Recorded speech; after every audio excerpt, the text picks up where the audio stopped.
The theme for this evening is the cross at the center. I'll be presenting this theme in 2 sessions. The theme originates in a conversation that I had with a friend, a Christian friend, about 2 or 3 years ago. It wasn't a planned conversation. We weren't trying to be spiritual. I don't know exactly what we were talking about, except some of the problems that had arisen in the church at large. And my friend said that the church has so many items in its shop window today that people have lost sight of the cross. Let me say that again. The church has so many items in its shop window today that people have lost sight of the cross. And as I meditated on that, it just gripped me. And I thought about so much that's being presented today to the church, like teaching on healing, deliverance, prosperity, how to be a father, how to be a husband, how to do all sorts of things. And I'm not in any sense criticizing such teaching, because, as a matter of fact, I've taught myself on nearly all those themes. But, you see, none of it works without the cross. The cross is the only source of grace and power to make all the other teaching work.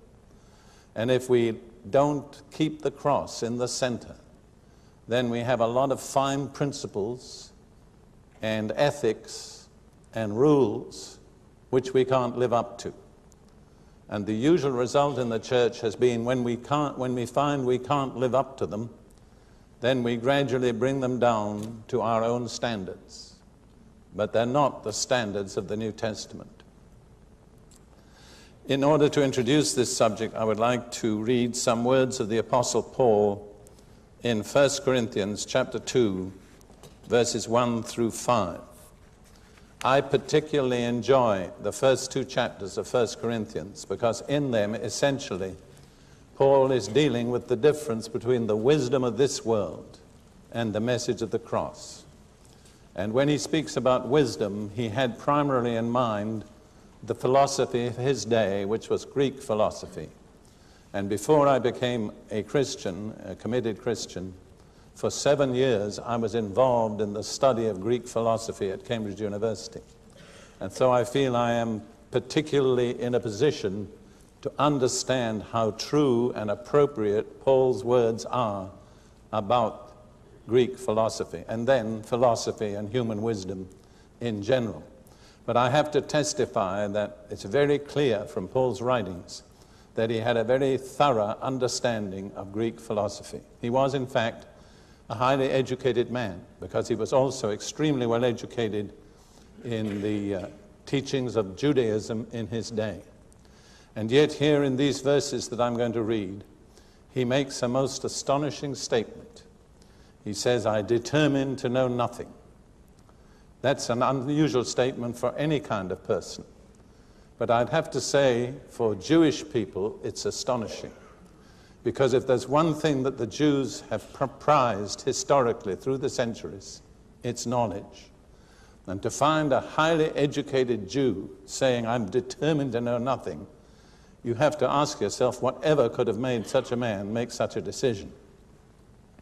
Let me read the words now. 1 Corinthians 2, 1 through 5. And I, brethren, when I came to you, that's the church at Corinth, did not come with excellence of speech or of wisdom, declaring to you the testimony of God. For I determined not to know anything among you except Jesus Christ and him crucified. I was with you in weakness, in fear, and in much trembling. And my speech and my preaching were not with persuasive words of human wisdom, but in demonstration of the Spirit and of power, that your faith should not be in the wisdom of men, but in the power of God. We need to give this a historical setting. If we were to turn to the book of Acts, we'd find that Paul's ministry in Corinth is described in Acts chapter 18. But in the previous chapter, chapter 17, we have the record of Paul's ministry in Athens. Now, Athens was the university city of the world in that time. It was the center of philosophy and human wisdom, the source of what we have come to call humanism. And Paul, rather surprisingly, I think, adjusted himself to his audience. He spoke to the upper level of the intellectual and social life of Athens, and he talked in terms of philosophy. And he even quoted a Greek poet. And at the end, the results were pretty meager. It says a few people believed. I don't know whether Paul was right or wrong about his message. But then he went on from Athens to Corinth, which was a large port city and a typical port city full of all sorts of vice, prostitution, homosexuality, immorality, and extortion of every kind. And in the meanwhile, somewhere between Athens and Corinth, he made this decision. When I get to Corinth, I'm going to forget everything I knew except Jesus Christ and him crucified. Now, the results in Corinth were tremendous. The whole city was stirred. The whole city was impacted by the news of the gospel. And historians estimate that quite early on, there were probably 25,000 believers in the city of Corinth. Totally different from the response and the results in Athens. What made the difference? The message. Jesus Christ crucified. Going back for a moment to 1 Corinthians chapter 1, I want to read some verses there because they are my personal testimony.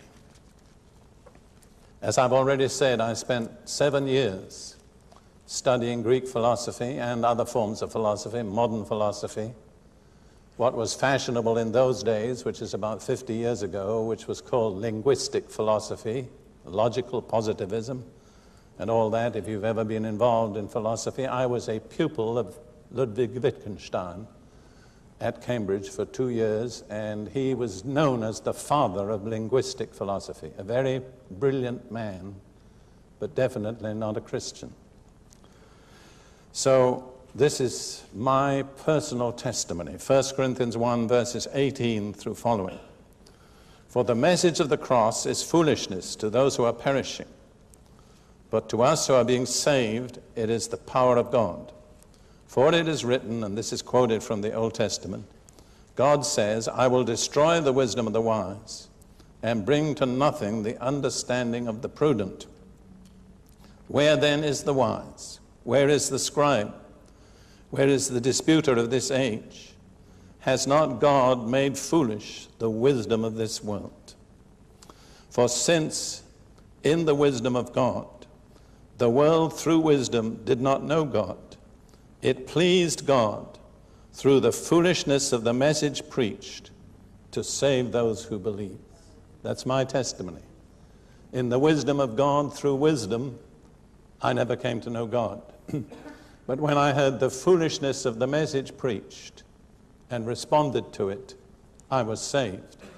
And believe me, for a Cambridge Don to go to a Pentecostal church and hear a taxi driver preach, and in the middle of his message, he was standing on a bench on the platform demonstrating something. The bench collapsed and he fell to the platform with a thud. If you could go much further in foolishness than that, I don't know where you would go. But it saved me, not immediately, but it was the lever that opened my heart to the message of salvation. Now, I want to give you a number of different reasons why we need the cross at the center, why nothing else must ever be allowed to take the place of the cross in the church in general and in our own lives in particular. I'm going to present to you 6 aspects of the cross, 3 in this session and 3 in the session to follow. First of all, let me explain, for the benefit of possibly some people who are confused, what I mean by the cross.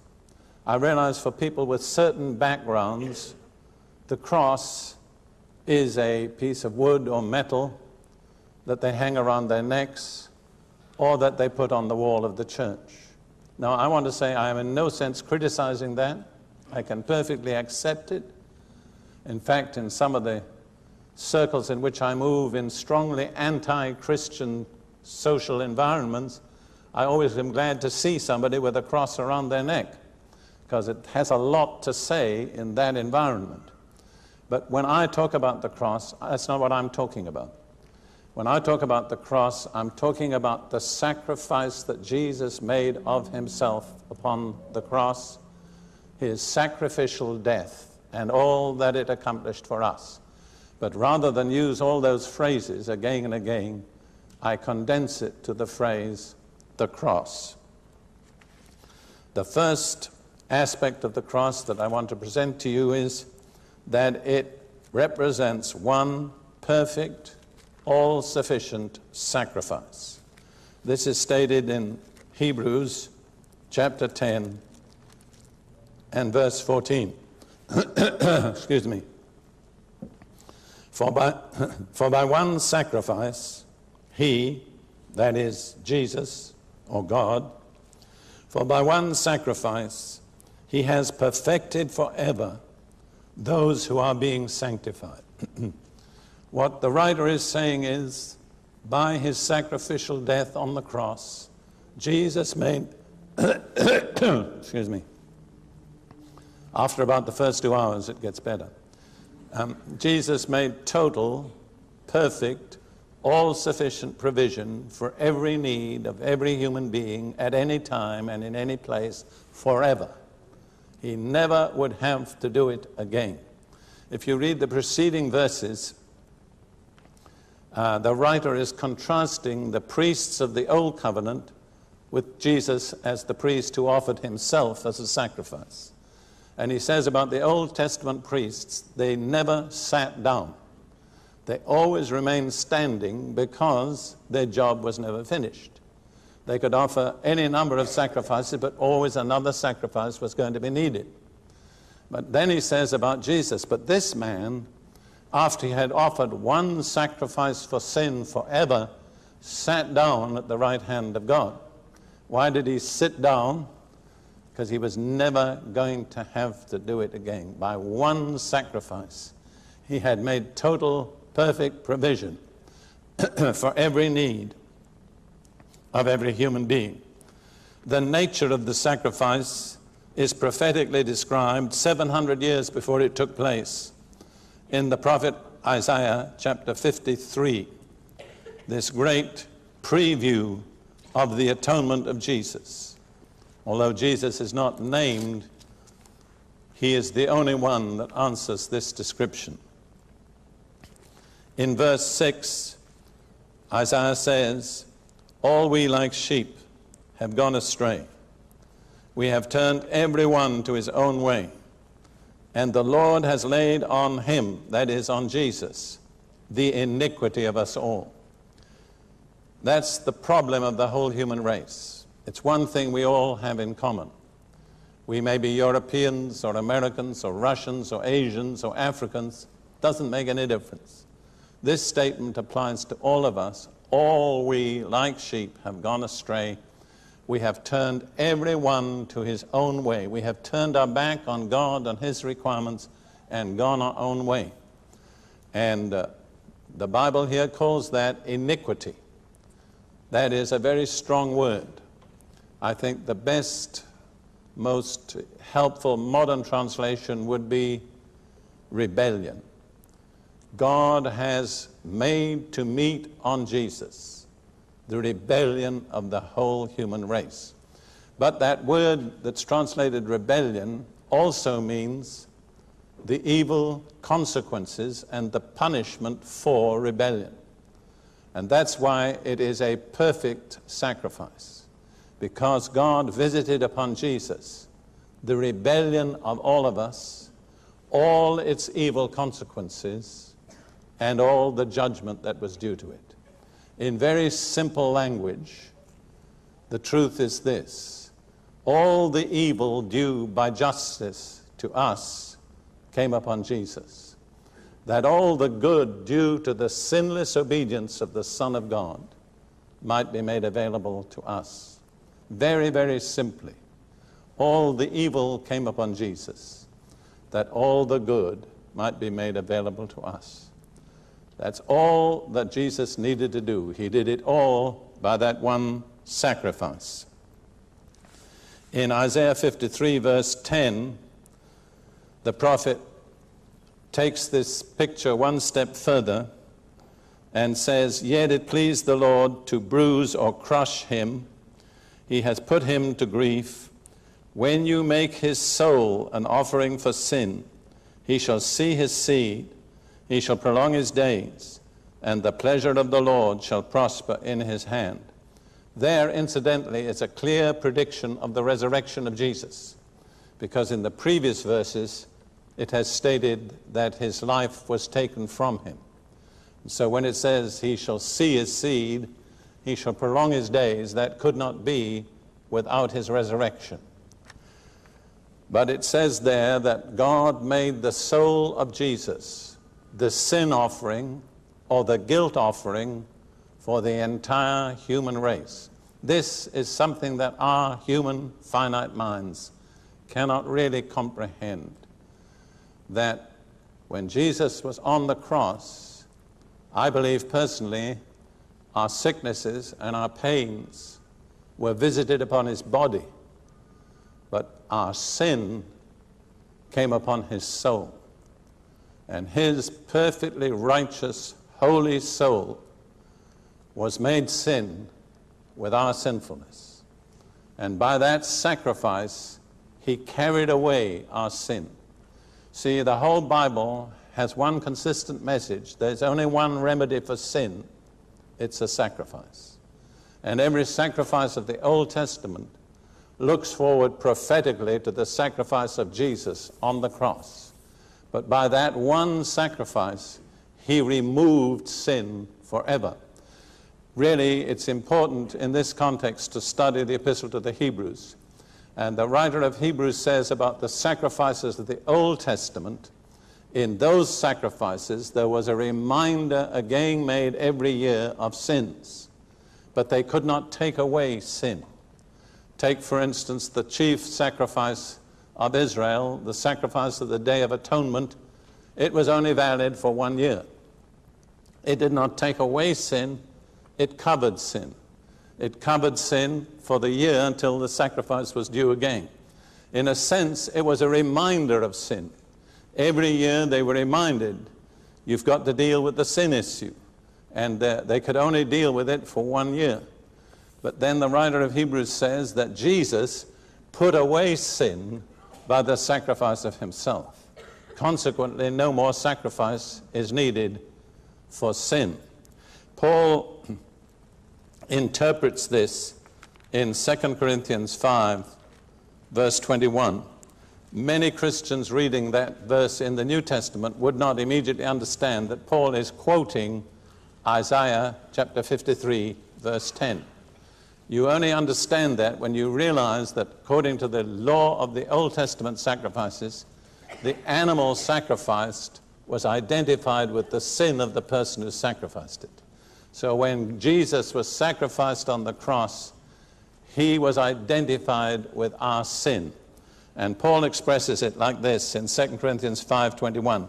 For God made him who knew no sin to be sin for us, that we might become the righteousness of God in him. You see the very simple exchange, but very profound. God made Jesus to be sin with our sinfulness, that in return we might be made righteous with his righteousness. That's God's remedy for sin. There is no other. I think it would bless us and help us all if we were to say that. If you're a believer in the Bible, a believer in Jesus, then whether you've ever realized it or not before, these words are true. I'll say them phrase by phrase. You say them afterwards. Are you ready? God made Jesus to be sin with our sinfulness, that we might be made righteous with his righteousness. All right, now just thank God quietly for that. Thank you, Lord. All right, let's look at one other statement by Paul in Romans chapter 8, verse 31 and following. Again, Paul emphasizes the all-sufficiency of the sacrifice of Jesus. Romans 8, 31 and following. What then shall we say to these things? If God is for us, who can be against us? He who did not spare his own son, but delivered him up for us all, how shall he not with him also freely give us all things?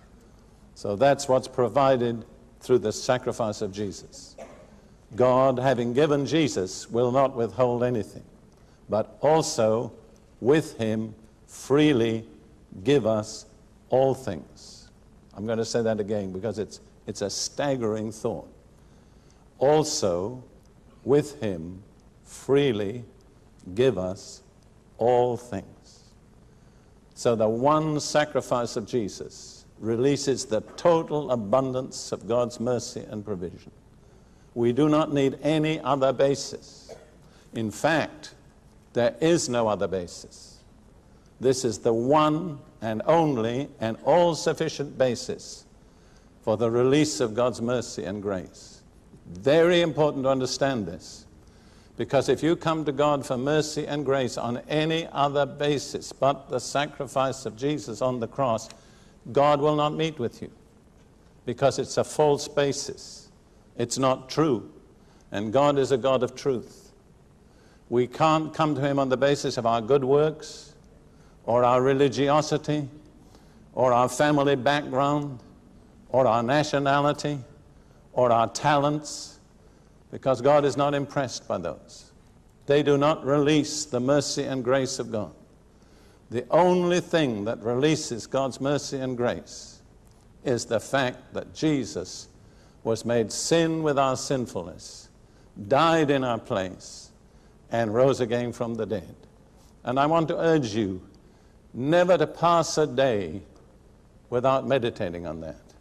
Never to displace this truth from the center of your thoughts and your words and your life, because as soon as the cross becomes displaced, you'll find that you're not any longer enjoying the abundance of God's grace. You'll find yourself struggling, you'll find yourself perplexed, confused, and very often you'll find yourself feeling guilty.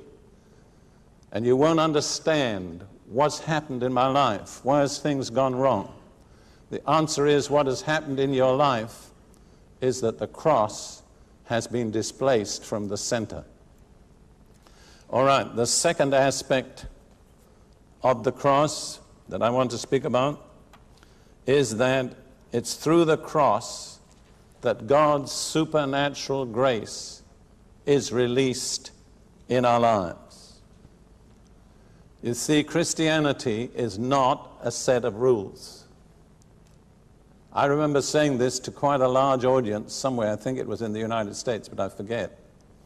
And I wasn't really expecting to astonish people, but I said to them casually, of course, Christianity is not a set of rules. And they looked at me in astonishment.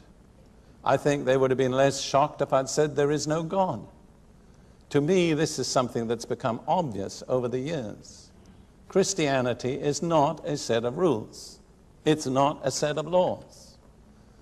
Israel had a set of laws for 14 centuries, given by Moses. And Paul tells us that the law is perfect, it's righteous, it's holy, it's good. We can never improve on the law of Moses if it comes to a law. If that would do it, there would have been no need for Jesus to come. I smile sometimes because it seems to me that Christians who talk the most about grace sometimes know the least about it. I think of the people who say we're not under the law, and then they construct their own set of religious rules, which is sometimes quite complicated.